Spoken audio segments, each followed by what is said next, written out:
Bismillahirrahmanirrahim. Assalamu alaikum. Welcome to Pass Education System, largest online institute in Pakistan for your online anti-test preparations. This is me, Taimur. I hope you all are doing well. Dear students, आप बच्चों के लिए एक series start की हुई है जिसमें मैं आप लोगों को प्यास यूनिवर्सिटी के लास्ट ईयर के पास पेपर का सलूशन करवा रहा हूँ। सबसे पहले मैंने आप लोगों को मैथमेटिक्स का 2025 का प्यास यूनिवर्सिटी का पेपर करवाया। उसके बाद हमने प्यास यूनिवर्सिटी का 2025 का इंग्लिश का सब्जेक्ट को कवर किया। इंग्लिश के जितने आपके एमसीक्यूज आए 2025 के तीनों राउंड में, उसको हमने कवर किया। और आज की क्लास में, आज के लेक्चर में इंशाल्लाह अज़्ज़ा वजल we are going to discuss pass university 2025 MCQs, जो कि आप लोगों के 2025 में प्यास यूनिवर्सिटी के फिजिक्स के एमसीक्यूज थे, उसको हम डिस्कस करने जा रहे हैं। मेक श्योर कि ये वीडियो आप खुद भी देखिएगा, अपने जो फ्रेंड्स हैं उनके साथ भी शेयर कीजिएगा। ये अपने तमाम सोशल मीडिया पे ग्रुप्स में कहीं पे आप लोग ऐड हों तो वहाँ पे भी शेयर कीजिएगा, वो बच्चे जो प्यास यूनिवर्सिटी के कैंडिडेट्स की तैयारी करवा रहे हों। डियर स्टूडेंट्स, यहाँ पे हम स्टार्ट करते हैं प्यास यूनिवर्सिटी का फिजिक्स का 2025 के लेक्चर को। Before going to this lecture, मैं आप तमाम बच्चों को बताता चलूँ कि अगर आप लोग चाहते हैं कि आप लोगों का प्यास यूनिवर्सिटी का 2026 का राउंड 1 क्लियर हो तो 12 अप्रैल को होने जा रहा है, लाजमी तौर पे दीजिएगा। अब 12 अप्रैल को आप लोगों के लिए जाना ज़रूरी है, उस टेस्ट को देना ज़रूरी है, क्योंकि आप लोगों को आइडिया हो जाएगा। इससे पहले आप प्यास यूनिवर्सिटी के टेस्ट में अपीयर नहीं हुए। ये जो तरीका होता है ना कि एक बच्चा सिर्फ आखिरी राउंड को ही जाके देगा, ये आपको रिकमेंडेड नहीं है। प्यास का राउंड 1 भी दें, राउंड 2 भी दें, राउंड 3 भी दें, आपके पास तीनों ऑप्शंस हैं, प्यास यूनिवर्सिटी आपको दे रही है। इसमें से जो बेस्ट स्कोर होगा वो आप लोगों को काउंट होगा। अब नॉर्मली बच्चा पता है क्या करता है, वो एक राउंड को देता है जो लास्ट वाला होता है। अब उस पर तो ये सिचुएशन होती है कि बच्चा पहली दफ़ा जाता है, वो अनफेमिलियर होता है उन चीज़ों से, वो पहली दफ़ा जाके प्रेशराइज हो जाता है। ये और सो इश्यूज हो सकते हैं कि बच्चे का वो टेस्ट अच्छा नहीं हो पाता है। तो राउंड 1 भी दें, राउंड 2 भी दें, राउंड 3 भी दें। हमारा रमज़ान स्पेशल बैच स्टार्ट हुआ है प्यास यूनिवर्सिटी कैंडिडेट्स की तैयारी के लिए। ये ऊपर दिए गए नंबर पे अभी कांटेक्ट करके अपनी सीट को रिजर्व कर सकते हैं अगर आप लोग प्यास यूनिवर्सिटी के एंट्री टेस्ट को अच्छे तरीके से क्लियर करना चाहते हैं।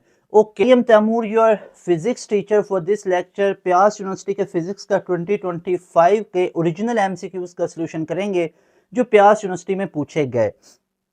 अगर आप लोग चाहते हो प्यास यूनिवर्सिटी 2026 के तीनों राउंड की तैयारी हो, एक राउंड प्यास यूनिवर्सिटी का 12 अप्रैल को है, एक मई के अंदर हो रहा है और एक आप लोगों का आगे जून जुलाई के अंदर जाके हो रहा है। तो अगर आप लोग चाहते हो प्यास यूनिवर्सिटी के तीनों राउंड की बेहतरीन तैयारी हो तो आज ही अभी इस नंबर पे कांटेक्ट करो और हमारे बैच के हिस्सा बन सकते हो। हमारे बैच में आने का सिंपल सा प्रोसीजर होता है। ये जो नंबर आप लोगों को शो हो रहा है ना, इस नंबर के ऊपर इजी पैसा भी अकाउंट मौजूद है, जैज़ कैश भी अकाउंट मौजूद है। हमारी फ़ी होती है बहुत ही सिंपल सी 7000, और ये 7000 आपको वन टाइम पे करनी है। इस नंबर पे अकाउंट मौजूद है, इस नंबर पे इजी पैसा भी मौजूद है, जैज़ कैश भी मौजूद है। इस नंबर पे अपनी फ़ी को पे करना है।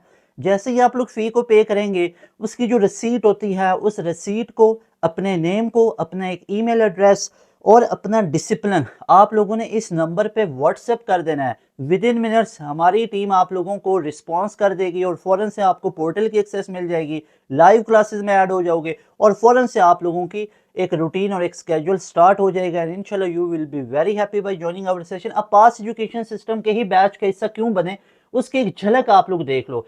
अगर मैं आप तमाम बच्चों को यहाँ पे दिखाऊं कि प्यास यूनिवर्सिटी के अंदर हमारी पोजीशंस क्या क्या हैं, तो प्यास यूनिवर्सिटी के राउंड 3 का टॉपर बच्चा पास एजुकेशन सिस्टम का स्टूडेंट है। प्यास यूनिवर्सिटी का राउंड 3 ही नहीं, राउंड 1 का टॉपर भी हमारा स्टूडेंट है। राउंड 1 3 ही नहीं, राउंड 2 का भी टॉपर हमारे बैच का स्टूडेंट है। उसके अलावा यहाँ पे 98.9 का परसेंटाइल है, फिर यहाँ पे 98.6 का परसेंटाइल है। तो ये लाइन लगी हुई है, इन परसेंटाइल को देखो। यहाँ पे इस बच्चे का 97 का परसेंटाइल है, यहाँ पे 96.6 का परसेंटाइल है। ये सारे टॉपर्स अल्हम्दुलिल्लाह पास एजुकेशन सिस्टम के स्टूडेंट हैं। तो अगर आप लोग भी चाहते हैं कि आपका रिजल्ट इस लेवल का आए, आप लोगों के स्कोर भी टॉप ऑफ द लाइन आए, आप लोगों के भी selection electrical engineering, chemical engineering जैसी फील्ड में हो, तो लाजमी तौर पे आप लोग प्यास यूनिवर्सिटी की तैयारी के लिए पास एजुकेशन सिस्टम का रमज़ान स्पेशल बैच का हिस्सा बन सकते हो। अब ये जो हमारा रमज़ान स्पेशल बैच है, इसमें आपको मुकम्मल तैयारी मिलेगी और ये जो फ़ी पे करोगे, इसके अलावा कोई हिडन चार्जेस नहीं, कोई एक्स्ट्रा चार्जेस नहीं। इसी फीस के अंदर आप लोगों को तैयारी करवाई जाएगी डेली लाइव क्लासेस के अंदर। इसी फीस में recorded session, lecture notes, books, each and everything आपको प्रोवाइड किया जाएगा। बोर्ड की भी तैयारी साथ साथ होगी और ये फ़ी आप लोगों की पूरे 1 साल के लिए होती है। कोई आपको अलग अलग फ़ी नहीं पे करना पड़ती। पूरे साल में जितने बैचेज़ होते हैं उनमें आपको ऐड किया जाता है फ्री ऑफ कॉस्ट। सिर्फ वन टाइम आपको ये 7000 शुरू में बस पे करनी है। उसके बाद जितने बैचेज़ हैं उनमें फ्री ऑफ कॉस्ट ऐड हो गए। मल्टीपल टाइम आप लोगों को मौका मिलेगा अपने सिलेबस को रिवाइज़ करने का। ओके, और इसमें ये तीनों राउंड आपको कवर करवाए जाएंगे। यहाँ पे स्टार्ट करते हैं। पहला क्वेश्चन जो 2025 के अंदर पूछा गया, according to Huygens wave theory of light every point of any wave front may be regarded as. अब जो हाइजेंस थ्योरी है ये पता क्या कहती है? हाइजेंस थ्योरी ये हमें कहती है कि अगर कोई हमारे पास सोर्स ऑफ लाइट है, मान लो अब हमारे पास सोर्स ऑफ लाइट कैसे हो सकता है, उसको मैं यहाँ पे ऐसे कुछ बना लेता हूँ। ये सोर्स ऑफ लाइट है। अब ये सिंपल सा हमारे पास एक सोर्स ऑफ लाइट था। अब ये जो सोर्स ऑफ लाइट है ना, ये फर्दर आगे यूज किया जाता है। किसके लिए यूज किया जाता है? सुनो, ये यूज किया जाता है आगे दूसरा वेव फ्रंट को बनाने के लिए।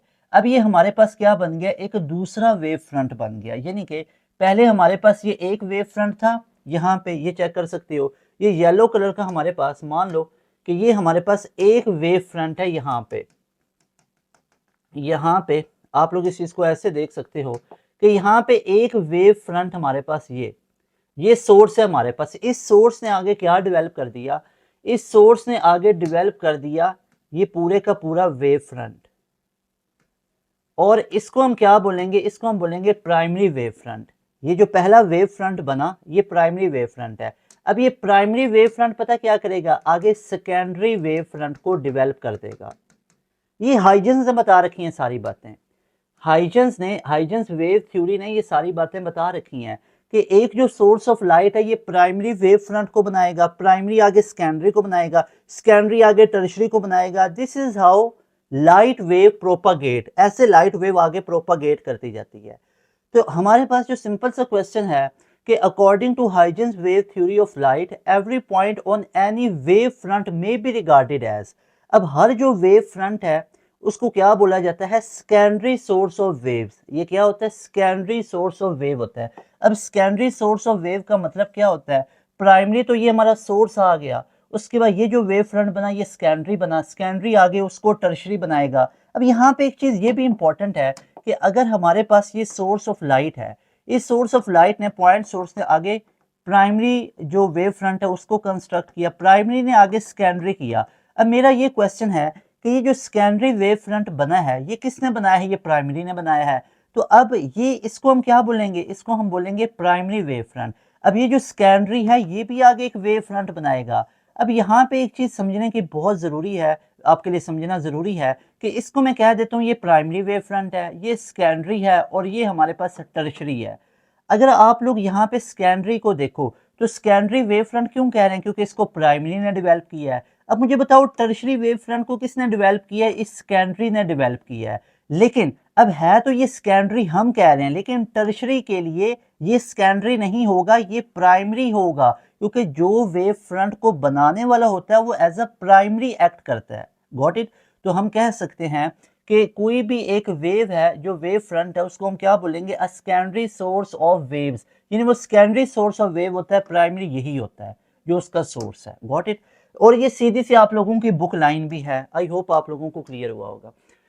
उसके बाद है an electron volt is equal to. अब एक इलेक्ट्रॉन वोल्ट 1.6 इंटू 10⁻⁻19 जूल के इक्वल होता है। आप लोगों के पास सिंपल सा ये क्वेश्चन पूछा गया, so delta option will be the right option. यानी 1 electron volt is equal to 1.6 into 10⁻19 joule.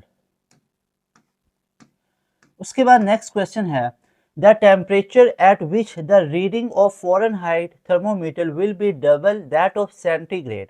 अब देखो हमारे पास वो रीडिंग बतानी है, किसकी बतानी है? सेंटीग्रेड की, जिस पे फ़ारेनहाइट की वैल्यू डबल हो जाती है। अब यहाँ पे जो हमारे पास एक सिंपल सा कीवर्ड यूज हुआ है वो ये वाला कीवर्ड यूज हुआ है, वो टेम्परेचर बताना है eight which reading of Fahrenheit thermometer will be double, यानी फ़ारेनहाइट की वैल्यू डबल हो जाएगी। तो अगर मैं इक्वेट करना चाहूँ फ़ारेनहाइट को और डिग्री सेंटीग्रेड को, तो आपको क्या लगता है डबल कौन सी हो रही है? फ़ारेनहाइट डबल हो रही है। तो अगर मैं इक्वेट करना चाहता हूँ तो 2 मैं डिग्री के साथ लिखूंगा, डिग्री सेंटीग्रेड के साथ। क्यों भाई? मैं इक्वल लिख रहा हूँ। अब बच्चे ये गलती कर देंगे 2F is equal to C, क्योंकि यहाँ पे लिखा है फ़ारेनहाइट की रीडिंग डबल हो जाएगी। तो इसका तो ये मतलब है कि फ़ारेनहाइट वैसे भी डबल था और इसको आपने 2 से मजीद मल्टीप्लाई कर दिया, तो ये इक्वल कैसे हो सकते हैं? ये इक्वल नहीं हो सकते। इसको लिखने का ये तरीका होता है कि फ़ारेनहाइट की रीडिंग डबल है ना, तो आपने सेंटीग्रेड वाले को 2 से मल्टीप्लाई करना है। क्यों? ताकि इनको इक्वल लिख सको फ़ारेनहाइट के। Got it? तो ये पहली एक इक्वेशन, ये कंडीशन इसको कह लो, ये बनी। अब हमारे पास ये रिलेशन क्या होता है? रिलेशन सिंपल से होता है कि एफ में से माइनस कर दो इनिशियल वैल्यू। डिग्री फ़ारेनहाइट जो होता है वो 32 से स्टार्ट होता है, 180 तक जाता है, ऐसे ही है। सेंटीग्रेड की बात की जाए तो ये 0 से शुरू होता है, 0 डिग्री से शुरू होता है और 100 तक जाता है, ऐसा ही है। अब यहाँ पे अपनी कंडीशन को उठा के पुट कर दीजिए। यहाँ पे अपनी इस कंडीशन को, ये कंडीशन है ना, इस कंडीशन को उठा के इस फ़ारेनहाइट की वैल्यू की जगह पे पुट कर दें, तो यू विल हैव व्हाट। यहाँ पे अब सिंपल सी बात है, हमारे पास ये क्या बन जाएगा? अगर मैं f की जगह पे ये वैल्यू पुट कर दूं, यानी 2c minus 32 divided by 180 is equal to c minus 0 करोगे तो c अपॉन में 100 एज इट इज आ गया। अब यहाँ पे अगर आप लोग देखोगे भैया, तो c की वैल्यू को आप लोग निकालना चाहते हो, तो क्यों ना इनको आप क्रॉस मल्टीप्लाई आपस में करवा दिया जाए। तो क्रॉस मल्टीप्लाई करवाओगे तो 180c हमारे पास आया। अगर इसको मल्टीप्लाई करवाओगे तो 100 इंटू 2c माइनस 32, क्या यही हमारे पास बनेगा? 2c माइनस 32 100 से मल्टीप्लाई हो गया। तो यहाँ पे अगर आप लोग देखोगे तो ये 0 0 से कैंसिल करते हैं, ठीक है, और ये 10 इधर मल्टीप्लाई हो रहा है, इधर चल के इसको डिवाइड कर दें, तो ये 18c अपॉन में 10 is equal to 2c minus 32 बन गया। ऐसे ही आप इससे इसको मल्टीप्लाई भी करवा सकते हो। यहाँ पे मैंने इसको ऐसे लिख लिया ताकि इसकी मैं कटिंग कर सकूं। अब आपको पता है 2 9 18 और 2 5 तो 9c अपॉन में 5 is equal to 2c minus 32। अब इसका फायदा क्या मिला? छोटी मल्टीप्लीकेशन होगी तो इसको सॉल्व करना आपके लिए ईजी हो जाएगा। 9c will be equal to, multiply कर दो, 5 2 10c और 5 को 32 से मल्टीप्लाई कर लो तो 5 इंटू 32 लिख लो, ऐसे ही रहने दो इसको, ठीक है, ओके। उसके बाद यहाँ पे आप लोग देखेंगे तो वी विल हैव व्हाट। यहाँ पे देखो, अब हमारे पास ये क्या वैल्यू है? ये माइनस में है, तो इसको इधर भेज दो, तो ये बन गया माइनस जो था वो प्लस बन गया, इक्वल टू के इधर। अब ये देखो, इक्वल टू के इधर इसको भेज दिया तो 5 इंटू 32 इधर आ गया। अब इक्वल टू उधर क्या है? 10c। आप लोगों के लिए इतना स्टेप कर रहा हूँ आपको समझाने के लिए। 9c को उधर भेज दो तो माइनस 9c हो गया। अब ये 10 में से इसको किया तो c, अब इनको मल्टीप्लाई कर लो, 5 2 10 0 1 5 3 15 और 1 16, तो 160 degree centigrade will be your right answer. आप लोगों ने मुझसे पहले कर लिया होगा क्योंकि मैंने तो तमाम बच्चों को साथ लेके चलना है, तो इसलिए कोई बच्चे बड़े ही स्लो कैलकुलेशन करते हैं, तो इसलिए मैंने साल लेके इनको चला। तो 160 डिग्री सेंटीग्रेड कहाँ पे लिखा हुआ है? अल्फा ऑप्शन में ही हमारे पास मौजूद है। So we will choose alpha option as a right option, alpha option as a right option, okay. अब इस क्वेश्चन को दोबारा देखेंगे। वो टेम्परेचर बताओ at which the reading of Fahrenheit thermometer will be double that of centigrade. तो भाई इनके बीच का रिलेशन क्या होता है? f माइनस 32 अपॉन में 180 is equal to c minus 0 upon में 100। f की जगह पे 2c क्यों पुट किया? उसने खुद बोला है वो टेम्परेचर जहाँ पे reading of Fahrenheit thermometer double हो जाती है, फ़ारेनहाइट थर्मोमीटर की वैल्यू डबल हो जाती है। तो f की जगह पे मैंने क्या पुट कर लिया? 2c पुट किया, माइनस 32 c अपॉन 100। अब आपको जैसे ईजी लगता है यहाँ से कैलकुलेशन कर लो, मुझे ऐसे ईजी लगा कि क्रॉस मल्टीप्लाई कर लूँ। देखो ना, पहले क्रॉस मल्टीप्लाई किया, फिर इधर आ गया, फिर मैंने ये कैंसिल किया, ये फिर इसको अंदर इस 10 को फिर मैंने इधर भेज दिया। अब 5 छोटा हो गया, अब मल्टीप्लाई करना इजी था तो फिर मैंने वैल्यू साइड पे की। तो you will have 10c minus 9c equal to 5 into 32 that is 160 degree c। So that is given in alpha option. Got it? Okay जी। उसके बाद नेक्स्ट क्वेश्चन है the average of AC current and voltage over a complete cycle. तो average AC की complete cycle में बात की जाए तो वो तो 0 होती है।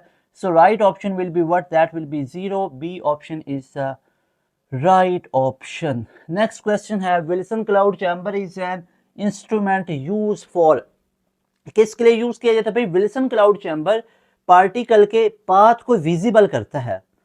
नेगेटिव चार्ज पार्टिकल को एक्सेलरेट करता है, नो पॉजिटिव को दोनों को, ठीक है। तो मेक करता है making the path of ionising particle visible, तो हमारे पास राइट ऑप्शन बनेगा सी ऑप्शन। Got it? क्या यहाँ तक कोई प्रॉब्लम है? 100% क्लियर है ये तमाम चीजें? Okay. Next question is the fundamental quantities which form the base of the SI system. Base of SI system आप लोग जानते ही हैं कि 7 क्वांटिटीज होंगी। तो मैस बिल्कुल ठीक है। एनर्जी, अब एनर्जी किधर से आ गई? ये तो बेस तो नहीं है भैया, इतना तो हमें भी पता है कि मैथ्स तो सही है, चलेगा, एनर्जी नहीं ना, टाइम भी चलेगा, तो ये ऑप्शन पूरा गलत हो गया। मैथ्स बिल्कुल बात ठीक है। फोर्स, फोर्स किधर से? Base quantity. फंडामेंटल की बात पूछी गई है, फंडामेंटल फ्रॉम द बेस, खुद उसने 2 दफा बता दिया, एक फंडामेंटल का वर्ड भी यूज कर दिया और आगे बेस का वर्ड भी यूज कर दिया, तो वो तो 7 है सिर्फ। फोर्स और एनर्जी तो आती नहीं, तो बी ऑप्शन भी चला गया। मैथ्स बिल्कुल ठीक है, आगे चलते, लेंथ बिल्कुल लेंथ भी है, टाइम बिल्कुल ही है, तो बिना सोचे समझे सी ऑप्शन को हाईलाइट कर दें, क्योंकि बोथ वाला तो है ही नहीं कहीं पे। यहाँ पे फोर्स आ गया ना, फोर्स नहीं चलेगा, लेंथ चलेगा, टाइम चलेगा, तो ये भी गलत हो गया, तो सिर्फ C option is the right option. Everybody clear? Okay जी मेरे भाइयों बहनों, आगे चलते हैं। The energy required to detach 1 electron from the Balmer series. Energy detach, कितनी एनर्जी लगेगी? ओके जी, एनर्जी निकालना चाहते हो, एनर्जी तो होती है E is equal to 13.6 upon में n स्क्वायर। अब n वो नंबर ऑफ ऑर्बिट होगा। बाल्मर के लिए आपको पता है, बाल्मर सीरीज जो आती है उसमें n इक्वल टू 2 पुट किया जाता है, लाइमन में n इक्वल टू 1, बाल्मर में n equal to 2, Lyman Balmer Paschen में 3 और आगे ब्रैकेट में 4 और पी फंड में 5, ठीक है। लाइमन में 1, बाल्मर में 2, पास्चन में 3, ब्रैकेट में 4 और पी फंड में 5 और हम फ्रीज में 6 ऑनवर्ड आगे 7। यहाँ पे एनर्जी निकालना चाहते हो बाल्मर की, तो 13.6 अपॉन में 2 का स्क्वायर कितना हो जाएगा? 4 हो जाएगा, ठीक है। ये भी बच्चे कंफ्यूज ना हो जाए, ये 4 किधर से आ गया? 2 का स्क्वायर, तो ये बन गया 13.6 डिवाइडेड बाई 4। अब कर लो 4 3 12, 3 पॉइंट समथिंग। एक ही ऑप्शन गिवन है, एक ही ऑप्शन गिवन है, जानते हो। 4 को 3 12, ऐसे ये तो 3 पॉइंट, तो यहाँ पे और तो कोई है ही नहीं। ऐसे ये कैलकुलेटर भी वैसे अलाउ होता है प्यास के टेस्ट में, मैं बिना कैलकुलेटर की आपको सारी कैलकुलेशंस करवा दूंगा, आप लोग भी आदत डाल लो। और कहीं पे बहुत लंबी चौड़ी जैसे वो 32 × 5 आपको नहीं लग रहा था, ये देखो ना, अब यहाँ पे आके मैं तो इसको स्टेप बढ़ा के सिंप्लीफाई कर लिया ना। अब एक बच्चा कह रहा है नहीं सर इधर ही मैं इसको हल करना है, तो वो पता है क्या है, 100 को इससे करके वो 200 लिख लो, फिर आगे कर लो, तो इसमें लंबी चौड़ी, भाई प्यास के टेस्ट में आपको लंबी चौड़ी मल्टीप्लीकेशन देखने को मिलेंगी, बता के भेज रहा हूँ, उधर जाके परेशान नहीं हो जाना, इतनी लंबी चौड़ी एक्सप्लेनेशन। कैलकुलेटर भी तभी अलाउ है, कैलकुलेटर आपको पाकिस्तान की 2 यूनिवर्सिटीज़ NED और प्यास यूनिवर्सिटी, उसमें अलाउ किया जाता है। ये साइंटिफिक कैलकुलेटर नहीं, सिंपल सा कैलकुलेटर जिस पे आप कैलकुलेशंस कर सकते हो, बेसिक वाले, ठीक है। साइंटिफिक नहीं कि जिसके अंदर इतना कस्टमाइज किया हो कि आंसर भी बता रहा है, ऐसे नहीं। The study of properties of fluid at rest. Fluid at rest होगा तो स्टेटिक की चीज़ होती है, तो फ्लूइड की बात हो रही है तो स्टेटिक फ्लूइड हो जाएगा, तो फ्लूइड स्टेटिक उसको बोलेंगे जिसमें फ्लूइड रेस्ट पे होता है, जैसे water in a jar. Okay, A solid having regular arrangement of molecule throughout its structure is called crystalline, इसको तो crystalline बोलते हैं, तो B option is right option. उसके बाद परफेक्ट सॉलिड नहीं crystalline बोलते हैं जिसमें रेगुलर 3D अरेंजमेंट होती है। उसके बाद नेक्स्ट क्वेश्चन है for accurate measurement of potential difference the resistance of volt meter. Resistance of volt meter बहुत हाई होनी चाहिए, रेजिस्टेंस बहुत ज्यादा हाई होगी तो इसमें करंट बहुत कम होगा, करंट बहुत कम होगा तो वोल्टेज सारे का सारा हमारा रिजर्व रहेगा और वोल्टेज को हम उस सारे के सारे को अच्छे तरीके से मेजर कर सकते हैं, और यही हमारा फंक्शन होता है किसके अंदर, हमारा फंक्शन होता है वोल्ट मीटर के अंदर, वोल्टेज को मेजर करना। जब इसकी रेजिस्टेंस कम रखेंगे करंट ज्यादा होगा, करंट ज्यादा होने का मतलब वोल्टेज ज्यादा कंज्यूम हो रहे हैं, तो उसकी वजह से वोल्टेज तो हम मेजर एग्जैक्ट कर ही नहीं पाएंगे। समझ आई बात की? उसके बाद नेक्स्ट क्वेश्चन है विच ऑफ द फॉलोइंग, ये क्लियर हुआ आप लोगों को क्वेश्चन? उसके बाद नेक्स्ट क्वेश्चन है which of the following, okay, which of the following radiations possesses greater penetration power. Greater penetration power किसकी होती है? सबसे ज्यादा तो गैमा रेज की होती है, गैमा रेज की सबसे ज्यादा पेनिट्रेशन पावर है, तो गैमा रेज को यहाँ पे हाईलाइट कर लिया जाएगा कि C option is the right option. Got it? Okay जी। उसके बाद है a primary cell has an EMF of 1.5 volt when a 5 ohm resistor, यानी आर उसकी गिवन है, अक्रॉस इट द करंट इतना है, इंटरनल रेजिस्टेंस बताइए। यानी हमारे पास कोई एक ऐसा सर्किट बन रखा है, यानी आप कह लो कि हमारे पास कोई एक ऐसा सर्किट है जिस सर्किट के अंदर क्या कंसिक्वेंसेज है, क्या क्या हमारे पास एक सिनेरियो बना हुआ है। अगर यहाँ पे एक सर्किट हमारे पास है, इस सर्किट में यहाँ पे हमारे पास एक बैटरी भी लगी हुई है, यहाँ पे हमारे पास एक बैटरी भी अटैच हुई हुई है, बैटरी को यहाँ पे जोड़ा गया है। तो यहाँ पे अब वो क्या कह रहे हैं कि इस बैटरी की ईएमएफ भी आपको दे देते हैं। बिल्कुल ठीक है, ईएमएफ भी उन्होंने दे दी हमें। बैटरी की ईएमएफ देने के साथ साथ और हमें क्या क्या चीज़ें गिवन है, ज़रा आइए चेक कर लेते हैं। बैटरी की भैया हमें यहाँ पे उसने ईएमएफ भी दे दी, बिल्कुल दे दी, 1.5 वोल्ट दे दी। तो मैं लिख लेता हूँ यहाँ पे 1.5 वोल्ट। ओके जी। उसके बाद जो रजिस्टर यहाँ पे कनेक्ट किया गया, रजिस्टर को भी लगा लेते हैं भैया। यहाँ पे रजिस्टर को कनेक्ट किया गया, ठीक है, रजिस्टर कनेक्ट किया गया कितना, 5 ओहम का, 5 ओहम का, बिल्कुल ठीक है। तो इसमें जो करंट पास करेगा वो करेगा 0.2 एम्पेयर का, बिल्कुल ठीक है। इंटरनल रेजिस्टेंस बतानी है। इंटरनल रेजिस्टेंस किसकी होती है, इस डिवाइस, इस बैटरी की अपनी जो रेजिस्टेंस होती है ना, ये स्मॉल आर होती है। अब हमने तो ओहम्स लॉ क्या पढ़ रखा है, हमने तो ओहम्स लॉ पढ़ रखा है, सिंपल सी बात है भैया, हमने पढ़ रखा है V is equal to I R. लेकिन इंटरनल रेजिस्टेंस की बात होगी तो रेजिस्टेंस हमारे पास से डिवाइड हो जाएगी R plus small r. Got it. हमें यही तो स्मॉल आर निकालनी है। आओ वैल्यूज पुट कर दें। वैल्यूज पुट करेंगे तो वोल्टेज 1.5 वोल्ट गिवन है, इक्वल टू आई कितना है, 0.2 एम्पेयर गिवन है। ऊपर देख लो, अभी पढ़ के आयो, ऊपर अभी पढ़ के आओ, 0.2 एम्पेयर। ओके जी। उसके बाद बड़ी रेजिस्टेंस कितनी है, 5। तो आगे मैंने लिख लिया 5 plus are. Got it. Simple सी बात है, इसको इधर डिवाइड कर दीजिए। 1.5 divided by 0.2 is equal to 5 plus R. Point से उड़ गया तो 15/2 आ गया, 15/2 आ गया। तो ये क्या बन गया, 15 divided by 2 is equal to 5 plus are. Got it. यहाँ पे अगर आप लोग देखोगे तो क्या 7.5 नहीं बनता, बिल्कुल बनता है। डिवाइड कर लो, कैलकुलेटर तभी तो है। लेकिन ये तो सिंपल पता है, 2 1 2 2 7 और आगे पॉइंट लगा 0 लगी, ऐसे ही ना, 2 7 14, 1 बचा ना, तो पॉइंट लगा के 0 तो वो 10 बन गया। तो 2 5 तो 7.5 is equal to 5 plus r. तो आर की वैल्यू कितनी होगी खुद बताओ। 7.5 में से इसको माइनस कर लो, 7.5 माइनस 5 तो कितना बचा, हमारे पास बचा 2.5। और 2.5 ही हमारे पास राइट ऑप्शन है। 2.5 क्या, रेजिस्टेंस निकालिए तो साथ ओम भी लगा दीजिए। तो 2.5 कहीं पे गिवन है, yes, that is in what, that is in alpha option, not alpha option, C option. Okay जी, सी ऑप्शन में मौजूद है, सी ऑप्शन है हमारे पास 2.5। दोबारा देखेंगे इस क्वेश्चन को एक दफ़ा। प्यास यूनिवर्सिटी के 2025 के राउंड में पूछा गया, a primary cell has an EMF of 1.5 volt. When a 5 ohm resistor is connected across it, the current is 0.2 ampere. The internal resistance of the cell, internal resistance बतानी है, यानी जो बैटरी की अपनी रेजिस्टेंस होती है। हम जानते हैं कि ओहम्स लॉ होता है V is equal to I are.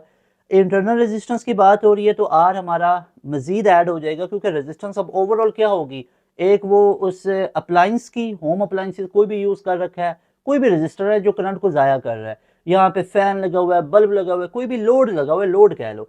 अब वो लोड वो दो तरह से बात कर रहा है, एक तो लोड की रेजिस्टेंस आर और एक इस बैटरी की अपनी रेजिस्टेंस स्मॉल आर। तो दोनों को आर प्लस आर कर लिया।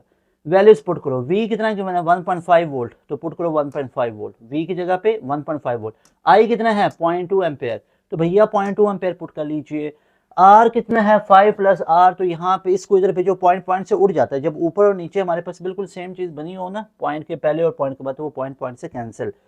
उसके क्योंकि देखो ना, नहीं समझ आई सर, तो इसका नीचे 0 लगेगा, इसका नीचे 0, वो ऊपर जाएगा, 0 0 से कैंसिल हो जाएगा, फिर भी ये पॉइंट से उड़ गया ना, तो 15/2 आ गया और आगे 5 जमा आर आ गया। तो यहाँ पे ये इसको किया 7.5 में से 5 को माइनस कर लो तो 2.5 आ गया। उसके बाद है हमारे पास the wavelength of Davisson Germer experiment क्या होती है, लैम्डा की वैल्यू पूछी जा रही है। तो लैम्डा भैया हमारे पास होता है, जो डेविसन जर्मर एक्सपेरिमेंट है उसमें जो लैम्डा की वैल्यू है वो 2Hm वोल्टेज इंटू ई। तो ये हमारे पास कहाँ पे लिखा है, that is in C option. Got it. Okay जी। उसके बाद नेक्स्ट क्वेश्चन है which expression gives an SI quantity. SI quantity कौन देता है? ओके जी, एसआई क्वांटिटी तो हमारे पास कौन कौन सी है सिस्टम इंटरनेशनल के अंदर जो एसआई क्वांटिटी होगी? क्या हमारे पास charge per unit time, charge per unit time किसको बताता है? करंट को। क्या एसआई क्वांटिटी है? क्या एसआई क्वांटिटी है टाइम? ये करंट, बिल्कुल करंट ऐसा ही होता है। Force per unit area, force per unit area जिसको प्रेशर कहते हैं, प्रेशर का इफेक्ट अगर बन जाए तो फिर इसको स्ट्रेस बोल देते हैं, लेकिन देखने में दोनों एक है, वैसे इनमें डिफरेंस होता है। हाँ, यूनिट वाइज कोई डिफरेंस नहीं। Mass per unit volume, mass per unit volume density को कहते हैं। Work done per unit distance, work done per unit distance तो फोर्स। ठीक है, तो ये क्या बनेगा? वर्क एफ डी होता है, डी डी से कैंसिल हो गया तो फोर्स बची। तो भैया क्या फोर्स, मेरा क्वेश्चन सिंपल था, क्या फोर्स एक एसआई क्वांटिटी है? नहीं सर। क्या डेंसिटी एक एसआई है? नहीं। क्या स्ट्रेस या प्रेशर एक एसआई है? नहीं। तो फिर एसआई क्वांटिटी कौन सी है? एसआई क्वांटिटी है current. So right option will be what? Current. Charge per unit time, charge per unit time will be the SI quantity. उसके बाद हमारे पास क्या बनेगा? which list contains both scalar and vector quantities? Scalar और vector quantities दोनों किसके अंदर मौजूद हैं? जरा इसका पोस्टमार्टम कर लेते हैं। तो स्केलर और वेक्टर दोनों, mass scalar quantity, temperature scalar, time scalar, speed scalar, तो इसमें सारी स्केलर आ गई। उसने पूछा हुआ स्केलर भी आए वेक्टर भी आए, तो इसको मैं क्रॉस कर दूंगा। डिस्टेंस स्केलर आ गई, काइनेटिक एनर्जी स्केलर आ गई, पावर स्केलर आ गई, प्रेशर भी स्केलर आ गई, तो इसको भी क्रॉस कर दिया। एरिया स्केलर, करंट भी स्केलर होती है, फोर्स भी स्केलर, वर्क भी स्केलर, इसको भी कैंसिल कर दिया। उसके बाद acceleration vector, momentum vector, velocity हमारे पास वेक्टर, ठीक है, वेलोसिटी हमारे पास वेक्टर, और वेट भी हमारे पास वेक्टर। अच्छा, अब वो कह रहे विच list contain both scalar and vector, तो एरिया, अच्छा फोर्स हमारे पास क्या आ गई? एक वेक्टर क्वांटिटी है ना भैया, फोर्स एक क्या है? वेक्टर क्वांटिटी है, वेक्टर क्वांटिटी है। ओके जी, तो यहाँ पे आप लोग चेक कर सकते हो कि इधर हमारे पास सारी की सारी वेक्टर बन गई हैं, ये भी गलत हो गया। तो सब जानते हो, दुनिया जहान में जानते हो कि एरिया स्केलर है, करंट स्केलर है, वर्क स्केलर है, लेकिन फोर्स वेक्टर है। तो यही उसने पूछा हुआ था विच कॉन्टेन्स बोथ, तो वो क्या होगा? बी। हम थोड़ा सा ज्यादा फ्लो में आ गए थे कि हमने फोर्स को भी स्केलर बना दिया। Force is a vector quantity, बहुत बचपन से आप लोग जानते हो बेसिक क्लासेस से, ठीक है। तो B option is the right option. Okay, उसके बाद है a man weighs 240 newton on Mars where acceleration of free fall g हमारे पास 4 metre per second, on the moon g हमारे पास 2 मीटर पर सेकंड। इसके लिए which statement is correct? Okay, the man mass has, Mars के ऊपर 60 Newton है, moon के ऊपर 120 kg है, the man weighs 120 newton on. अच्छा देखो ना, the man has mass of 120, weight इसका इतना है, तो इसका मतलब कैलकुलेट करना पड़ेगा। मुझे बताओ वेट कैलकुलेट, वेट में ही सारी बातें हो रही हैं, तो हमें कैसे पता चलेगा कौन सी बात ठीक है? पहले देख लो ना, weight is equal to m into g. Okay, तो मैथ हमारे पास गिवन है अ मैन वेज 240 न्यूटन, तो यहाँ पे वेट कितना हमारे पास? 240। मैथ नहीं पता किसके ऊपर? And acceleration free fall g is 4 metre per second, यानी कि ऑन मार्स, मार्स के ऊपर जी की वैल्यू कितनी है? 4 है। तो यहाँ से मैथ्स को निकाल लीजिए, तो ये हमारे पास 4, 6 और 60 निकल आया, तो 60 kg हमारे पास मैथ्स आ गया, 60 kg मैथ्स आ गया। अब अगर मैं वेट निकालना चाहूँ, तो वेट तो mg होता है, तो मैथ्स कितना आ गया? 60 मल्टीप्लाई बाय जी। अब जी मून का पुट करूंगा ना, मून का कितना होता है? 2 होता है, तो कितना बन गया? 120 न्यूटन। यानी कि हमारे पास उसका मून के ऊपर वेट कितना निकल आया? मून के ऊपर उसका वेट 120 निकल आया। और हमने ढूंढना क्या, हमने तलाश क्या करना है? तलाश करना है विच स्टेटमेंट इज करेक्ट। तो ये जो बात लिखी हुई है man weighs 120 newton on moon, तो ये बात ठीक लिखी है ना, क्योंकि मून के ऊपर वेट कितना निकला? 120 निकला है। क्या man has mass on the moon 120?